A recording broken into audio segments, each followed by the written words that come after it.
Good evening, everyone. Welcome to Ravus Academy. Today's current affairs, that is 11th September 2025. So, number one, UPU UPI launch. UPU UPI launch. A new chapter in global connectivity unfolds at UPU Congress 2025. So, important topic ఏంటి UPU UPI. UPI. So UPI గురించి మనకు already అందరికీ తెలిసి ఉంటుంది, UPI payments అది. So India launches UPI UPU project for cross border payments. The union minister for communications, that is Jyotiraditya Scindia, launched the UPI UPU integration project at 28th Universal Postal Congress in Dubai. So recently 28th postal congress held in Dubai. So ఎన్నవది 28వ universal postal congress held in Dubai. అందులో భాగంగా union minister for communications, that is Jyotiraditya Scindia, launched UPI UPU project on behalf of India. So India launched UPI UPU project. So UPI UPU project అంటే ఏంటో చూద్దాం. This initiative marks a major step in transforming international remittances by combining India's unified payments interface. So ఇక్కడ రెమిటెన్సెస్ని UPI తోటి integrate చేసే ఒక project. So రెమిటెన్సెస్ని UPI తోటి ఇంటిగ్రేట్ చేసే ఒక ప్రాసెస్ని మనం ఏమంటున్నాం, యూపీఐ యూపీయూ ప్రాజెక్ట్ అంటున్నాం. So with the universal postal unions interconnection platform. So it is a interconnection platform integrating remittances with UPI. So next, the project aims to enable fast, affordable and secure cross border payments. So ఇక్కడ మనకి important keywords ఏంటి, UPI UPU project ఒకటి, ఇది safe, secure and faster cross border payments. ఒక country నుంచి ఇంకొక కంట్రీకి వచ్చే పేమెంట్స్ని మనం క్రాస్ బార్డర్ పేమెంట్స్ అంటున్నాం. So enhancing the financial inclusion globally. So UPI at global level. So ఇండియాకి సంబంధించిన యూపీఐ ఎక్కడ గ్లోబల్ లెవెల్ కోసం తీసుకొచ్చిందే, మనకు గ్లోబల్ లెవెల్లో ఇంటిగ్రేషన్ కోసం తీసుకొచ్చిందే India's UPI UPU project. So దుబాయ్లో జరిగిన 28వ యూనివర్సల్ పోస్టల్ కాంగ్రెస్లో కేంద్ర కమ్యూనికేషన్ మంత్రి Jyotiraditya Scindia UPI UPU integration ప్రాజెక్ట్ని ప్రారంభించారు. భారతదేశం యొక్క యూనిఫైడ్ పేమెంట్స్ ఇంటర్ఫేస్ని universal postal union inter connection ప్లాట్ఫామ్తో కలపడం ద్వారా అంతర్జాతీయ చెల్లింపులను మార్చడంలో ఈ చొరవ ఒక ప్రధాన అడుగును సూచిస్తుంది. సో ఇక్కడ ఇంపార్టెంట్ టాపిక్ ఏంటి, unified payments interface, that is యూపీఐని universal postal union, that is యూపీయూతో ఇంటర్ కనెక్షన్ ప్లాట్ఫామ్తో కలపడం. So integrating UPU and UPI, UPU and UPI ఇంటిగ్రేషనే ఈ ప్రాజెక్ట్. సో ప్రాజెక్ట్ ఏంటి, UPU and UPI integration. Next, ఈ ప్రాజెక్టు వేగవంతమైన, సరసమైన మరియు సురక్షితమైన సరిహద్దు చెల్లింపులను ప్రారంభించడం, ప్రపంచవ్యాప్తంగా ఆర్థిక చేరికను పెంచడం లక్ష్యంగా పెట్టుకుంది. సో సింపుల్గా ఏంటి, ఇండియన్ ఇనిషియేటివ్ ఏంటి, UPI UPU project by integrating UPI and UPU. So next, India developing indigenous multistage malaria vaccine, that is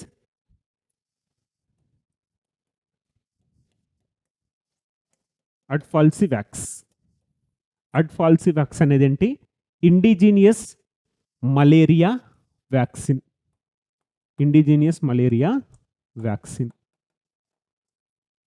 so India develop చేసిన ఒక మలేరియా వ్యాక్సిన్, దాని పేరేంటి, అడ్ఫాల్సివాక్స్.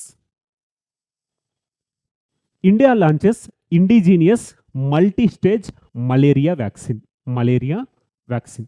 So India has recently licensed multiple pharmaceutical companies to manufacture and commercialise its first indigenous multistage malaria vaccine. So India ఏంటి అంటే first indigenous multistage malaria వ్యాక్సిన్ని launch చేసింది. పేరు ఏంటి అంటే మనకు AdFalciVax. Next, developed by the Indian Council of Medical Research, that is ICMR.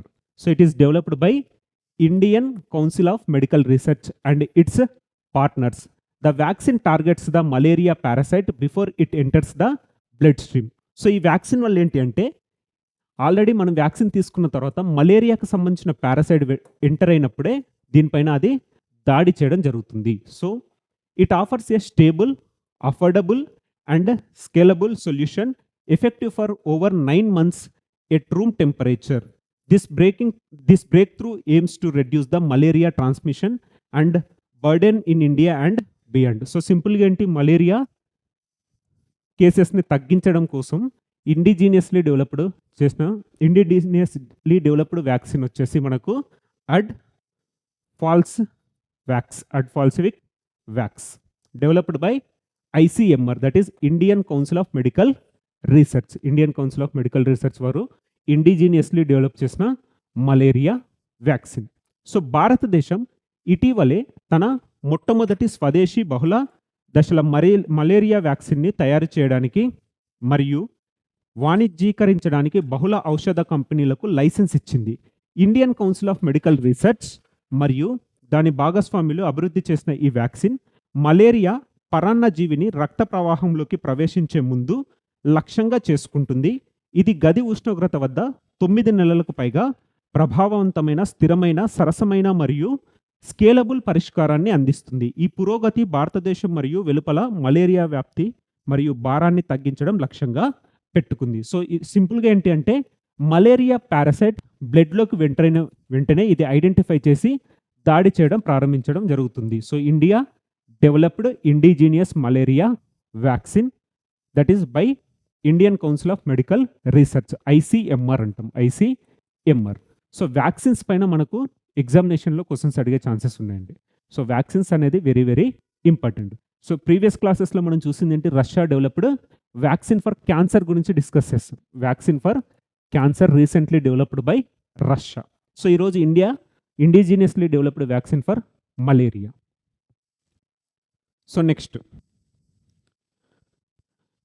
ESIC launches Spree 2025 and amnesty scheme.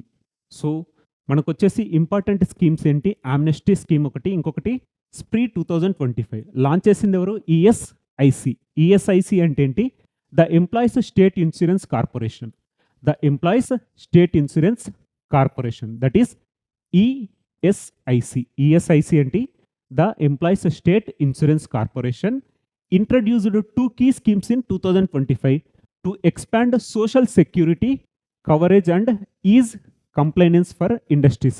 So ఏదైనా scheme తీసుకొచ్చినప్పుడు మనకేంటి, సోషల్ సెక్యూరిటీ అనేది చాలా ఇంపార్టెంట్. Social security. సో ఇక్కడ ఈ స్కీమ్స్ కూడా దేనిపైన బేస్ చేసుకుని ఉన్నాయి. ఒకటి సోషల్ సెక్యూరిటీ ప్రొవైడ్ చేయడం, at the same time compliance for industries, is compliance for industries. These initiatives aim to bring more workers under the social security net and reduce legal disputes between employees and employers. So సింపుల్గా ఏంటి అంటే ఏదైనా కంపెనీలో పనిచేసే వాళ్ళకు ఆ కంపెనీకి legal disputes రావద్దు. ఎట్ ద సేమ్ టైం ఆ కంపెనీలలో పనిచేసే వర్కర్స్కి కూడా ఒక సోషల్ సెక్యూరిటీ అనేది చాలా important. So to provide the same, that is providing social security and at the same time complaints for industries, is of complaints for industries. ఈ రెండు ఉద్దేశాలతోటి తీసుకొచ్చిన స్కీమ్సే మనకు spree 2025 and amnesty scheme. So ఈ రెండు schemes గురించి చూద్దాం. The spree 2025. So first scheme వచ్చేసి ఏంటి, ద స్ప్రీ 2025. సెకండ్ స్కీమ్ వచ్చేసి మనకు Amnesty scheme. So together represent A strategic move to the promote voluntary registration and resolve pending disputes in ESIC. So framework. So సింపుల్గా spree అంటే చూడండి, scheme spree 2025 stands for scheme for promoting registration of employers and employees. So full form of spree ఏంటి? Scheme for promoting registration of employers and employees. Registration of employers and employees. Next, it is valid until 31st December 2025. The scheme allows industries and workers not currently registered with ESIC to enroll via ESI portal, Shram Suvidha portal and Company Affairs portal. So సింపుల్గా ఏంటి అంటే ESIC అంటే ఏంటి? మనకు employers state Insurance corporation వాళ్ళు తీసుకొచ్చిన 2 schemes important. Number 1 వచ్చేసి spree 2025, రెండోది వచ్చేసి ఏంటి? Amnesty scheme. సో ఇందులో ఏంటి అంటే ఒకటి సోషల్ సెక్యూరిటీని ప్రొవైడ్ చేస్తుంది, ఇంకొకటి లీగల్ డిస్ప్యూట్స్ వస్తే వాటిని రిజాల్వ్ చేస్తుంది. సో ఇందులో ఇప్పటి వరకు రిజిస్ట్రేషన్ కాని వాళ్ళు కూడా ఇందులో రిజిస్టర్ అవ్వండి అని చెప్పేసి వాళ్ళు ఒక ఇనిషియేటివ్ని తీసుకుని రావడం జరిగింది. గుర్తుపెట్టుకోవాల్సిన schemes 2, spree 2025, Amnesty scheme 2025. So spree అంటే ఏంటి? మనకు ఫుల్ ఫామ్ ఏంటి? Scheme for promoting registration of employers and employees. So ఇక్కడ ఏంటి? కంపెనీస్ రిజిస్టర్ అవ్వాలి, అందులో పనిచేసే వర్కర్స్ కూడా రిజిస్టర్ అవ్వాలి. వాళ్ళకు లీగల్ డిస్ప్యూట్స్ వస్తే సాల్వ్ చేసే ఒక ఇనిషియేటివ్నే మనం స్ప్రీ అంటున్నాం. లాంచ్ చేసింది ఎవరు? ESIC, that is State Insurance Corporation of Employees State Insurance Corporation, ESIC. So next, Cross river gorilla. వార్తల్లో నిలిచిన ఒక జీవి Cross river gorilla. Let us discuss in detail. So Cross river gorilla remains one of the rarest primates in the world. So cross river gorilla is considered to be one of the rarest primates of the world. So present వరల్డ్లో ఉన్న ప్రైమేట్స్లో ఇది కూడా ఒక రేర్కి సంబంధించింది. It is found between Nigeria and Cameroon. So Nigeria and Cameroon మధ్యలో మనకు we can see Cross river gorilla. Fewer than 300 individuals survive. So present వీటి పాపులేషన్ ఎంత? Less than 300. సో పాపులేషన్లో లెస్ దెన్ 300 ఉండడం చూస్తున్నాం. Next, conservationist face urgent challenges to protect the species from extinction. So అంతరించిపోయే దశలో ఉన్నాయి కాబట్టి వీటిని పరిరక్షించాలి అని చెప్పేసి ఎన్విరాన్మెంటలిస్ట్ అందరూ ఒక ఇనిషియేటివ్ని తీసుకోవడం జరిగింది. So their unique habitat, social behavior and threatens offers vital insights into the Africa's biodiversity crisis. So సింపుల్గా ఏంటి? వార్తల్లో నిలిచిన జీవి ఏంటి? Cross river gorilla. It is found between Nigeria and Cameroon. So వీటి పాపులేషన్ 300 ఉంది కాబట్టి సో వీటి పైన పరిరక్షణ కోసం చర్యలు తీసుకోవాలి అని చెప్పేసి జంతు ప్రేమికులు రిక్వెస్ట్ చేయడం చూస్తున్నాం. సో వీటి హ్యాబిటాట్ ఎక్కడనో చూద్దాం. Cross river gorillas live in mountainous forest along the Nigeria Cameroon border. So very very important. Only 300 వీటి పాపులేషన్ ఉంది కాబట్టి మనకు లొకేషన్ చాలా ఇంపార్టెంట్. సో నైజీరియా కెమెరూన్ మధ్యలో ఉన్న మౌంటేనియస్ ఫారెస్ట్లో వీటిని మనం చూడవచ్చు. వీటి సంఖ్య ఓన్లీ 300 మాత్రమే ఉంది. సో క్రాస్ రివర్ గొరిల్లా ప్రపంచంలోనే అత్యంత అరుదైన ప్రైమేట్లలో ఒకటిగా మిగిలిపోయింది.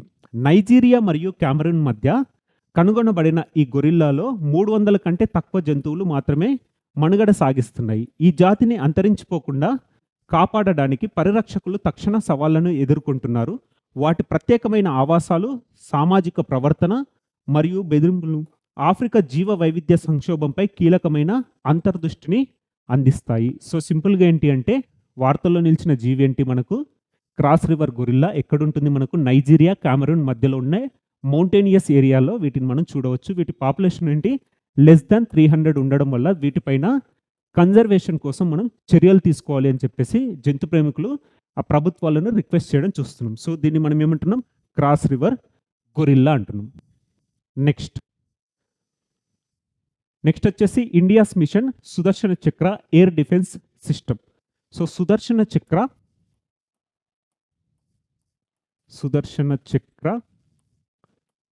Air defence system.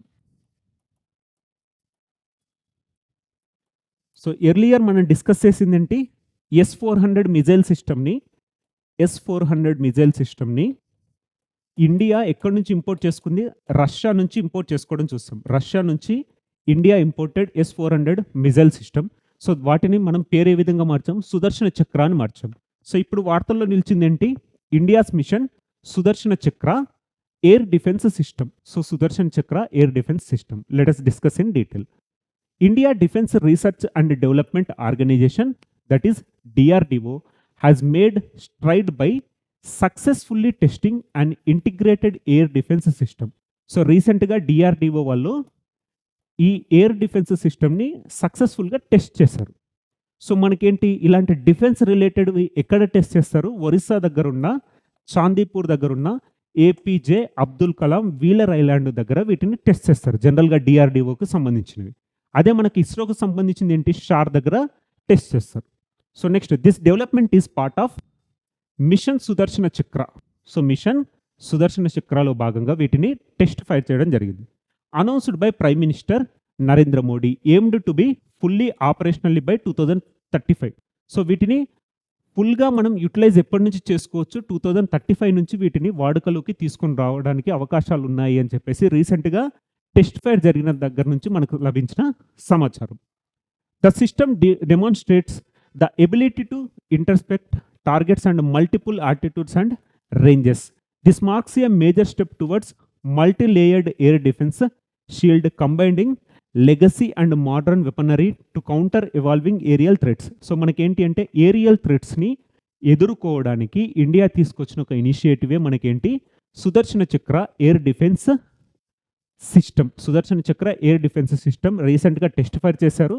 2035 నుంచి మనకు అవైలబుల్లో ఉండే అవకాశాలు ఉన్నాయి. సో నెక్స్ట్, భారతదేశ రక్షణ పరిశోధన మరియు అభివృద్ధి సంస్థ, that is DRDO, integrated air defence సిస్టమ్ను విజయవంతంగా పరీక్షించడం ద్వారా ముందంజ వేసింది. సో వీటిని ఏంటంటే విజయవంతంగా పరీక్షించడం జరిగింది, టెస్ట్ ఫైర్ చేయడం జరిగింది. సో ఇదేంటి 2035 నాటికి పూర్తిగా పని చేయాలని లక్ష్యంగా భారత్ పెట్టుకుంది. సో ఇండియా టార్గెట్ ఏంటి, 2035 నుంచి వీటిని సక్సెస్ఫుల్గా యూటిలైజ్ చేసుకోవాలనే ఒక ఉద్దేశంతో రీసెంట్గా టెస్ట్ ఫైర్ చేయడం జరిగింది. సో మనకు సిస్టమ్ పేరు ఇంపార్టెంట్, సుదర్శన Chakra air defence system. Air defence system అంటే ఏంటి, ఒకవేళ శత్రు దేశాలు భారతదేశం పైకి ఏవైనా ఎయిర్ అంటే గాలిలో నుంచి ఏదైనా వెపన్స్ కానీ లేకపోతే ఏదైనా మిజైల్స్ని కానీ వాళ్ళు ప్రయోగిస్తే ఆ మిజైల్స్ని ఎదుర్కొనే సిస్టమ్నే ఎయిర్ డిఫెన్స్ సిస్టమ్ అంటున్నాం. వాటి పేరేంటి, సుదర్శన చక్ర ఎయిర్ డిఫెన్స్ సిస్టమ్. 2035 నుంచి ఇండియాలో ఇది ఎఫెక్టివ్లోకి రాబోతుంది. సో రీసెంట్గా జరిగిన test fights developed by DRDO, పేరు Sudarshana Chakra air defence system. So next, Nagaland fossils reveal Antarctica ice shaped India's early monsoon. So ఇక్కడ నాగాలాండ్లో లభించిన ఫాజిల్స్ వల్ల మనకు తెలిసింది ఏంటి అంటే link between Antarctica and Indian monsoon. Antarctica and Indian మాన్సూన్కి ఉన్న రిలేషన్ ఏంటో చూద్దాం. Antarctica ice growth linked to early Indian monsoon. So recent research has revealed link between the formation of Antarctic ice about 34 million years ago and early evolution of the Indian monsoon system. So recent research has revealed link between the formation of Antarctica ice. So ఇక్కడ ఏంటి relation between formation of Antarctica ice at the same time early evolution of Indian monsoon. Antarctica ఐస్కి Indian మాన్సూన్కి ఉన్న link ఏంటో చూద్దాం. Fossils leave from Nagaland's formed show that the region once had a warm and wet climate. So fossil leaves, so మనకి ఆకులు ఉంటాయి కదా, fossil leaves from Nagaland. So recently they revealed that the region was once had a warm and wet climate. So అక్కడ ఏంటి ఒక warm and wet climate ఉందని తెలియజేయడం జరిగింది. This discovery sheds light on how global climate changes influenced the development of the monsoon. So దీనివల్ల మనకు తెలుసుకున్నది ఏంటి అంటే డెవలప్మెంట్ ఆఫ్ మాన్సూన్ కూడా తెలుసుకోవచ్చు, which is vital for India's environment and agriculture. So మనకు మాన్సూన్ ఏంటి, సౌత్ వెస్ట్ మాన్సూన్ ఇంపార్టెంట్, ఓకేనా. So it our agriculture is entirely depend on the monsoon. Next, scientists found well-preserved fossil leaves in Nagaland dating back approximately 34 million years. So 34 million ఇయర్స్కి ముందుకు సంబంధించిన ఆకులు, so leaves మనకు నాగాలాండ్లో దొరకడం చూసాం. These fossils indicated a warm and wet tropical climate in the region. So once upon a time నాగాలాండ్లో ఏ విధంగా ఉండేది climate? Wet and warm tropical climate ఉండేది అని చెప్పేసి రీసెర్చర్స్ భావించడం జరుగుతుంది. Using the climate leaf analysis multivariate program, researchers studied that the leaf morphology to reconstruct past climate conditions. So సింపుల్గా ఏంటి అంటే నాగాలాండ్లో మనకు ఫాజిల్స్ దొరికాయి. ఈ ఫాజిల్స్ ఏంటి? ఆకులకు సంబంధించింది. దీని ద్వారా మనకి ఏం తెలుస్తుందంటే వన్స్ అపాన్ ఏ టైం నాగాలాండ్లో వెట్ అండ్ ట్రాపికల్ క్లైమేట్ ఉండేది, వార్మ్ క్లైమేట్ ఉండేది అనేది మనకు తెలుస్తుంది. దీని ద్వారా మనకు లభించిన సమాచారం ఏంటి? Link between Indian monsoon and Antarctica ice కూడా మనం చూడవచ్చు. So next urbanisation. Kerala faces rapid urbanisation combined with growing climate risk. So recent studies ఏంటి? కేరళలో అర్బనైజేషన్ ఎక్కువగా జరుగుతుంది, దాని ద్వారా క్లైమేట్కి సంబంధించిన రిస్కులు కూడా పెరుగుతున్నాయి అని చెప్పేసి ఒక study. In response the state formed the Kerala urban policy commission in December 2023. The commission delivered a comprehensive 25-year urban roadmap in March 2025. So urbanization is increasing in Kerala. That is the reason the climate risk also increasing అని చెప్పేసి మనకు researchers prove చేయడం జరిగింది. So this plan AIIMS to transform Kerala's urban centres into climate aware community driven ecosystems. So ఇప్పుడు వచ్చేసి ఏంటి అంటే వాళ్ళకు క్లైమేట్ పైన అవగాహన కల్పించాలి, తర్వాత ఇలాంటి ఎఫెక్ట్ల నుంచి వాటిని ప్రభావంని తగ్గించాలి అని చెప్పేసి వీటి initiative. So it marks A pioneering shift in India's urban governance. So ఇక్కడ మనకు ప్రపంచం ఎదుర్కొంటున్న ఒక సమస్యలలో అర్బనైజేషన్ కూడా చాలా ఇంపార్టెంట్. అర్బనైజేషన్, సో మనం ఎకానమీలో నేర్చుకున్న ఒక టాపిక్ ఏంటి? అర్బనైజేషన్. సో ఇప్పుడు Kerala faces rapid urbanisation at the same time growing climate risk.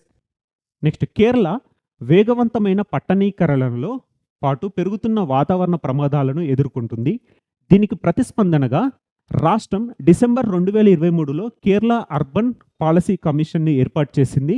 ఈ కమిషన్ మార్చి 2025లో సమగ్ర 25 సంవత్సరాల పట్టణ రోడ్ మ్యాప్ను అందించింది. ఈ ప్రణాళిక కేరళ పట్టణ కేంద్రాలను వాతావరణ అవగాహన, సమాజ ఆధారిత పర్యావరణ వ్యవస్థలుగా మార్చడం లక్ష్యంగా పెట్టుకుంది. సో సింపుల్గా ఏంటి? Kerala is facing climate risk with the increasing of urbanisation అని చెప్పేసి మనకి ఇక్కడ రీసెర్చర్స్ ప్రూవ్ చేయడం జరిగింది. సో ఒకసారి ఈరోజు టాపిక్స్ రీకాల్ చేస్తే, number 1 we have UPU and UPI launch, integration of UPI and UPU. Next second వచ్చేసి India developing indigenous malaria vaccine. Third వచ్చేసి మనకేంటి? ESIC launches spree 2025 and amnesty scheme. Next Cross river gorilla. So వీటి habitat ఎక్కడ? మనకు Nigeria and Cameron మధ్యలో ఉన్న mountainous రీజన్లో వీటిని మనం చూడవచ్చు. నెక్స్ట్ సుదర్శన చక్ర ఎయిర్ డిఫెన్స్ సిస్టమ్ 2035 నుంచి ఇండియాలో అమల్లోకి రాబోతుంది. Next Nagaland fossils reveals Antarctica ice shaped India's early monsoon. So the link between Antarctica and Indian monsoon. So next we have Kerala is facing rapid urbanization at the same time growing climate risk. At the same time growing climate risk. So ఇవండి ఈరోజు న్యూస్లో ఉన్న important topics. Will meet again tomorrow. Thank you.